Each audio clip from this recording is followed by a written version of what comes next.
सो मुझे लगता है कि आप सबको ट्रिग्नोमेट्रिक रेशियो ऑफ 45 डिग्री जो है वो आपको अच्छे से क्लियर हो गया होगा। ठीक है, तो अब हम आगे बढ़ते हैं, क्या करते हैं, trigonometric ratios of 30 degree and 60 degree. तो 30 डिग्री और 60 डिग्री करने के लिए क्या है, हमें पता है कि 60 डिग्री जो होता है, ठीक है, वो कहाँ पे होता है। 60 डिग्री ज़्यादातर आपको इक्विलेटरल ट्रायंगल में दिखेगा। तो हमने क्या किया, एक इक्विलेटरल ट्रायंगल बना लिया। ठीक है, ABC ये हमारा एक इक्विलेटरल ट्रायंगल हो गया।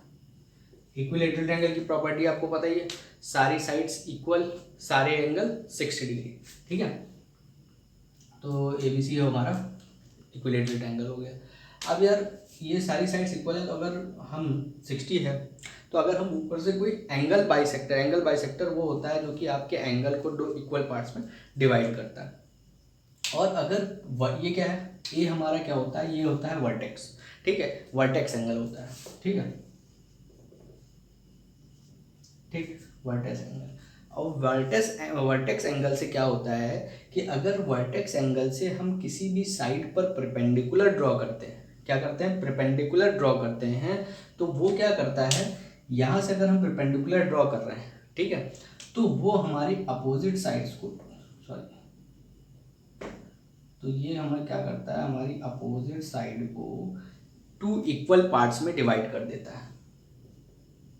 ठीक है, ये तब करेगा जब हमारी ये और ये साइड इक्वल है। तो क्योंकि ये भाई इक्विलेटरल ट्रायंगल है, इक्विलेटरल ट्रायंगल में ये दोनों साइड, क्या तीनों साइड इक्वल होती हैं, तो ये दोनों साइड इक्वल है। अब यहाँ से अगर हम कोई परपेंडिकुलर ड्रॉ करेंगे तो ये हमारे अपोजिट साइड्स को 2 इक्वल पार्ट में डिवाइड कर देगा। तो ये हो गया, मान लो ये डी पॉइंट हो गया। हमने कहा था इक्विलेटरल है तो तीनों साइड इक्वल है, यानी कि ये एक्स है, ये एक्स है, हमने माना है एक्स एक्स, और ये भी आपका पूरा एक्स है पूरा। तो अगर ये 2 इक्वल पार्ट्स में डिवाइड किया है, AD का जो परपेंडिकुलर है उसने अगर इस साइड को 2 इक्वल पार्ट्स में डिवाइड किया है, तो ये क्या हो जाएगा, x/2, ये हो जाएगा x/2। ठीक, और हमने कहा था स्टार्टिंग में एंगल बाइसेक्टर है, तो 60 को अगर एंगल बाइसेक्ट कर रहा है, बाइसेक्ट मतलब 2 इक्वल पार्ट्स में डिवाइड करना, तो ये 60 है तो ये 30 हो जाएगा, ये भी 30 हो जाएगा। क्लियर, आई होप क्लियर हो गया होगा। अब देखो, अगर हम देखें तो यहाँ पर 2 ट्रायंगल बन रहे हैं, एक 30 60 90, 30 60 90।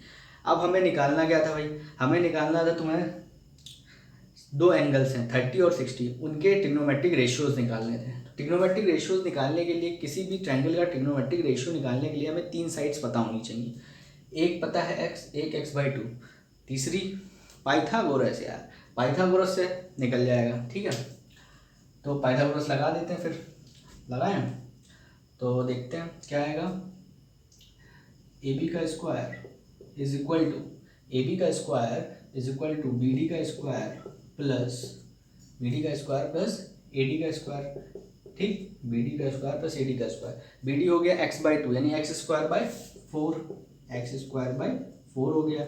AD की वैल्यू अगर देखें तो AD को हमें निकालना ही है, तो AD को ऐसे लिखा रहने दो, ये हो जाएगा x², इसको इधर ले आओ, AD² इज इक्वल टू क्या हो जाएगा, x² माइनस x²/4, ये हो गया 3x²/4। यानी कि AD की जो वैल्यू आई वो क्या हो गई, AD की वैल्यू हो गई, अगर हम इसको रूट को इधर ले जाएंगे तो क्या हो जाएगा, √3x/2। आई थिंक ये क्लियर हो गया होगा। ठीक है, तो AD हो गया √3x/2, AD की वैल्यू आ गई √3x/2। अब यार हमें सारी साइड्स पता है, ठीक है, सारी साइड्स पता है, सारे एंगल्स पता है, सब कुछ पता है, बस अब हमें ट्रिग्नोमेट्रिक रेशियो का एप्लीकेशन करना है। तो यार जब मैं वीडियो बना रहा था इससे पहले, ठीक है, तो मैंने आप लोगों को शक्तिमान की एक बात बताई थी।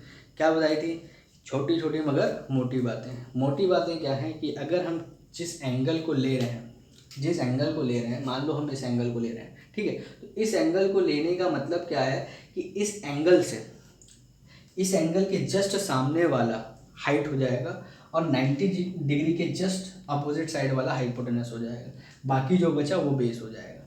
इसी तरह अगर इस 60 डिग्री को हम ले रहे हैं तो 60 डिग्री के लिए क्या हो जाएगा, 60 डिग्री के लिए AD हमारी हाइट हो जाएगी, AB हमारा हाइपोटेनस हो जाएगा और BD बेस हो जाएगा। ठीक है, तो अब हम डिफरेंट डिफरेंट को ले लेते हैं। ठीक है, तो हम इधर लिख ले रहे हैं फॉर 30 डिग्री और इधर लिख ले रहे हैं हम फॉर 60 डिग्री। हाँ, एक चीज़ और, यहाँ दो ट्रायंगल बने हैं, ठीक, या x है x/2 है तो √3x/2 होगा, इसी तरह x x/2, तो ये भी यहाँ पे निकालोगे आप तब भी वही आएगा। ठीक है, तो आप चाहे इस ट्रायंगल को कंसिडर करो चाहे इस ट्रायंगल को कंसिडर करो, दोनों में कोई अंतर नहीं होगा। ठीक है, तो फॉर 30 डिग्री के लिए निकालना है सारी चीज़ें। पहले 30 के लिए हम निकालेंगे sin 30, cos 30, tan 30। मैं मेजर बता रहा हूँ, साइन कॉस टैन बता रहा हूँ, सेक कोसेक और क्वाट इसका जस्ट अपोजिट हो जाएगा। ठीक है, तो साइन 30 लिख लेते हैं। साइन 30 में क्या है, साइन 30 ये साइन 30 मतलब हो गया हाइट अपॉन हाइपोटेनस। ठीक है, साइन 30 हो गया हाइट x/2, हाइपोटेनस हो गया x/2 अपॉन x/2 और हाइपोटेनस हो गया x। ठीक है, तो इसको अगर हम काट देते हैं तो x से x कट गया, बचा क्या 1/2, साइन 30 1/2 हो गया। cos 30 की वैल्यू देखें, cos 30 निकालने के लिए क्या होता है, बेस बाय हाइपोटेनस। बेस है आपका √3x/2 और ये कितना हाइपोटेनस इतना, तो हम लगा दीजिए √3x/2 whole divide by x। तो x से x काट दिया, बचा क्या √3/2। ठीक, tan 30 क्या होता है, हाइट अपॉन बेस। tan 30 निकालोगे, हाइट ये है, बेस ये है, हाइट और बेस कितना है √3x/2। तो यहाँ से अगर आप देखो तो क्या होगा, x/2 ये कट गया, x/2 ये कट गया, बचा क्या 1/√3। ठीक है, तो इस तरह से साइन कॉस टैन की 30 की वैल्यू पता चल गई। अब हम इसी तरह 60 डिग्री वाले का निकाल लेते हैं। 60 डिग्री में देख लो, 60 डिग्री में क्या है, साइन 60 कॉस 60 और टैन 60। ठीक है, साइन 60 निकालने के लिए क्या होगा, हाइट अपॉन हाइपोटेनस। हाइट है √3x/2, हाइपोटेनस है x, तो √3x/2 upon x, x cut गया, √3/2 हो गया। cos 60 निकालने के लिए बेस अपॉन हाइपोटेनस, बेस है x/2, ये x कट गया 1/2।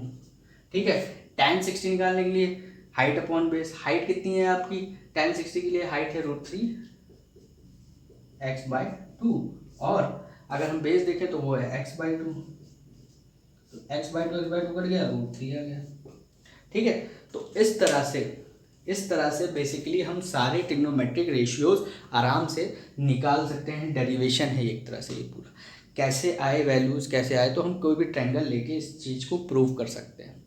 आई होप 30-60 का भी आपको अच्छे से क्लियर हो गया होगा।